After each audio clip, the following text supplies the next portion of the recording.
ইশফিয়া বিনতে শাদি।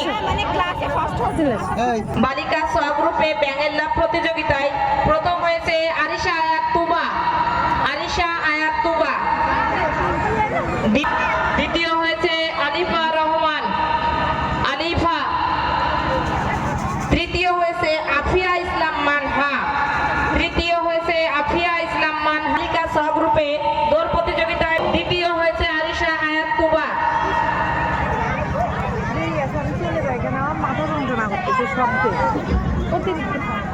এবার বালিকা ছ গ্রুপে রাজারানী প্রতিযোগিতায় আরিশা আয়াত তুবা দ্বিতীয়,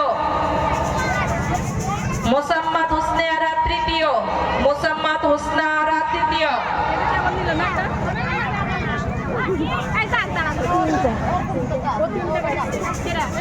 মোসাম্মদ হোসনে আরা তৃতীয়।